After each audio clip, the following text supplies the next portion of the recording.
Hello, everyone, and thank you so much for tuning in to another great episode of Talking with E. I'm your host, Edith Thomas, and last month we had the opportunity to celebrate Black history, Black excellence, and most importantly, at our Black Expo, I got to meet some phenomenal people. Sitting beside me today is local union resident, E-Sheila Hairston. How are we doing today, Sheila? I'm good. How are you? I'm doing fantastic. Good. Thank you so much for joining us. I'm really excited. And thanks for having me. Of course, of course, of course. So last time we saw each other was at the Black History Month Expo. Right. And have you been since then? What's been going on? I've just been working on writing more. Okay, yeah. Nice. So for everyone who doesn't know who you are and what you're about, why don't you tell me a little bit about your professional background? Okay, so I worked for the FBI for 12 years as an administrative assistant to the FBI agent. Okay.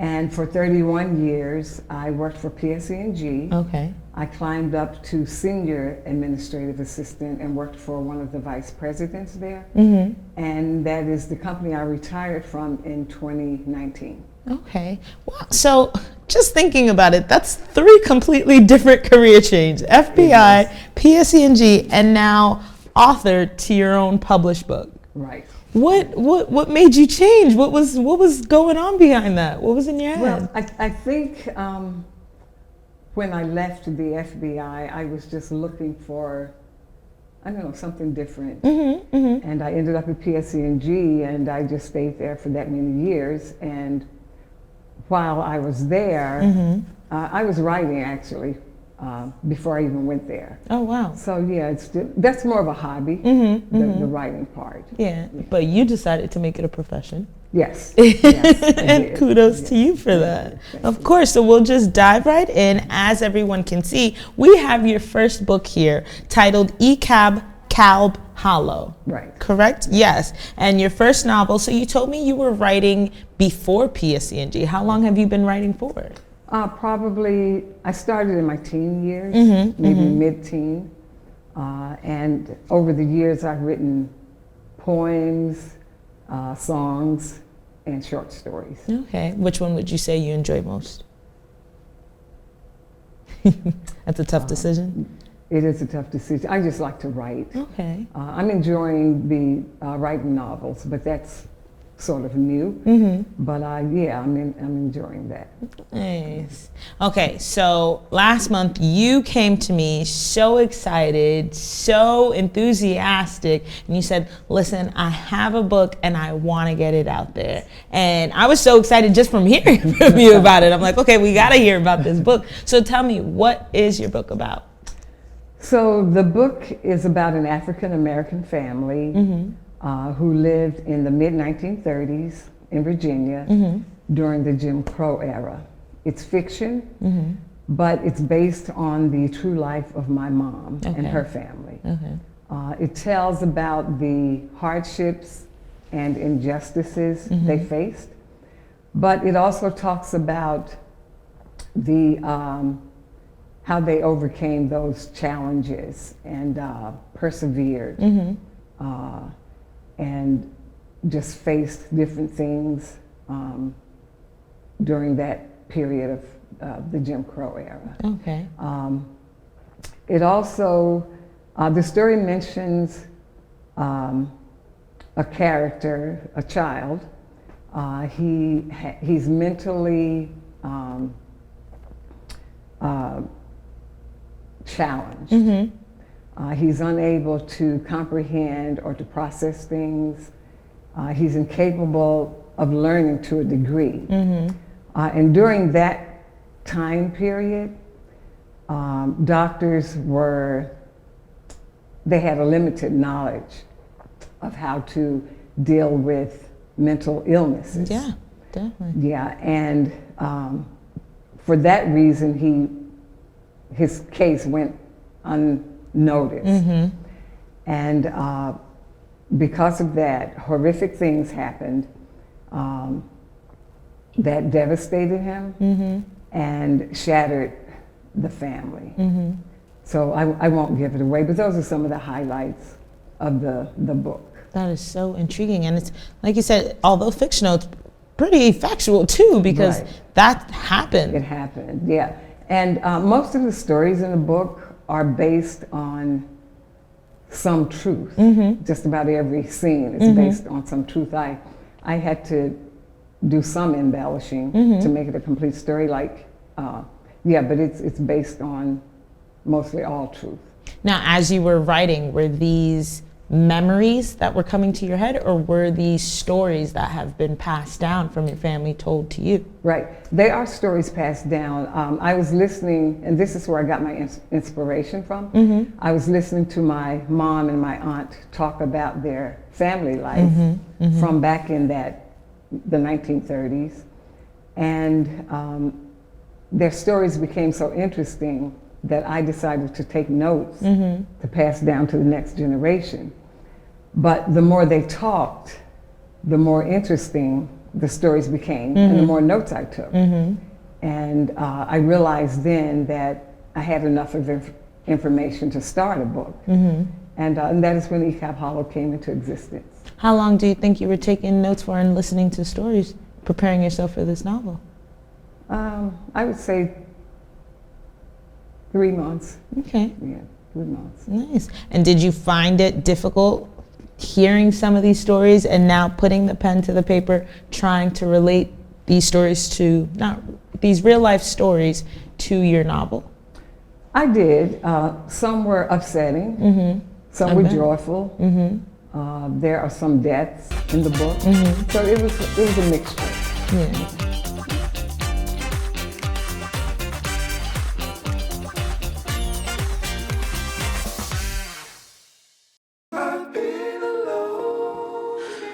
I wonder if you know that I want the best for you. I know you're going through a lot. I wonder if you know that the big homie needs help too. You can't just rebound from everything. I know you've been grinding. Let's go, let's go, let's go. But how long will you fight solo? I wonder if you know that we can get help. I wonder why we waited so long. I'm not wondering anymore. Love, your mind. Let's see how far we can go.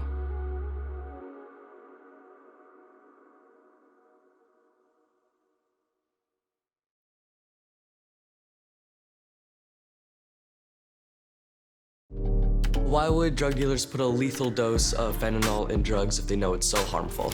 It's cheap, it's potent, and it's profitable. Really just all about the money.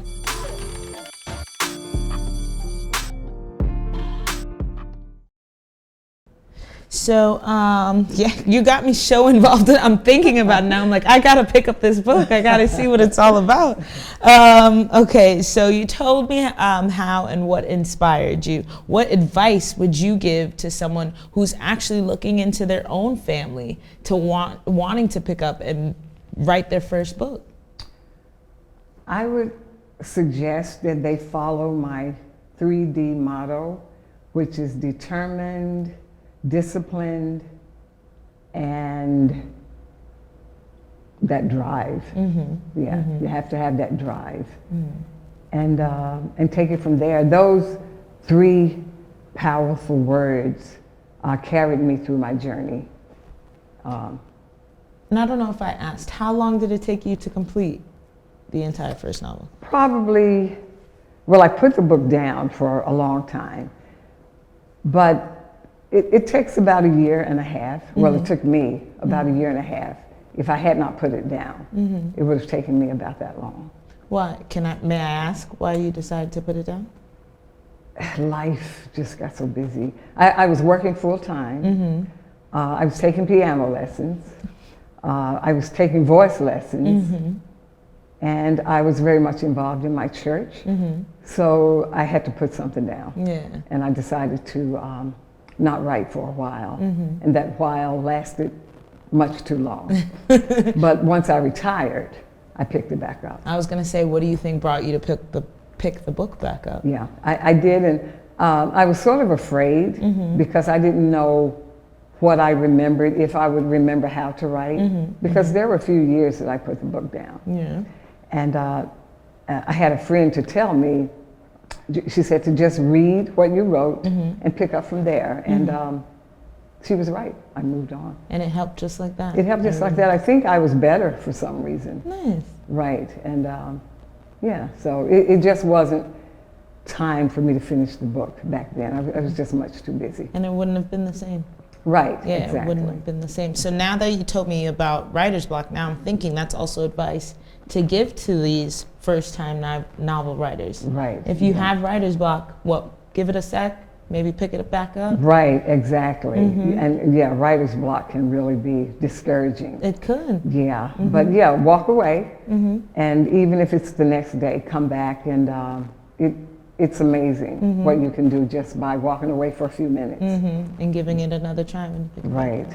That's great, and I'm so glad that you did, because this book sounds amazing. Yes, thank you. No, Thank of you. course. So where can our audience find a copy of E. Kampala? Well, my main source is Amazon. You can go online and purchase it through Barnes & Noble, Walmart, and various other retail stores and bookstores. Okay. Yeah. And then are we also on social media? The best way to contact me would be through my business email address, which is Sheila D. Hairston, one word, at gmail.com. And I'm also on Facebook as Sheila Hairston. Okay, nice. So then I was going to ask, do we think we're going to see a sequel, or are we working on it? Is it in the process? We are definitely working on a sequel. Okay. It'll be a while. Okay. Because I'm in the very beginning stages of the manuscript. Okay. But definitely a sequel is in the works. Okay. We're gonna put the piano lessons down for a bit, and then. Well, I never put the piano lessons down, but I don't practice as much as I used to. Okay. So I have to if I put it down, I don't think it's going to be as easy to pick up as the book was. As the book, right? Yeah, but most of my time will be spent on the sequel. Well, speaking for myself and the audience, I think we're really excited to have you pick that back up and see where this is going. Right, yeah, I've been asked by several people if I would do a sequel. Yeah. I meant to ask, are you also in libraries? I am in 2 libraries, right here in Union, the Union Public Library, and also the Springfield Public Library. And I hope to be in many more in the future. We hope so too. Spread it around. Yes. All of Union County would be great. Yes, yes. It would. Well, Sheila, thank you so much for joining us today. And thank you so much for having me. It's an honor. Of course. I respect and honor authors like yourself, entrepreneurs like yourself, who decide, you know what, I have a talent and I'm going to go with it. Yes. And you see it from in your mind, on paper, Right. now into fruition as the book itself. Yes, yes. So congratulations for your first book, and we can't wait to see what you have next. Thank you so much. Of course. And thank you everyone at home for watching and tuning into another great episode of Talking with E. Sheila Hairston was amazing, and we can't wait to see you guys next time. Take care, everyone.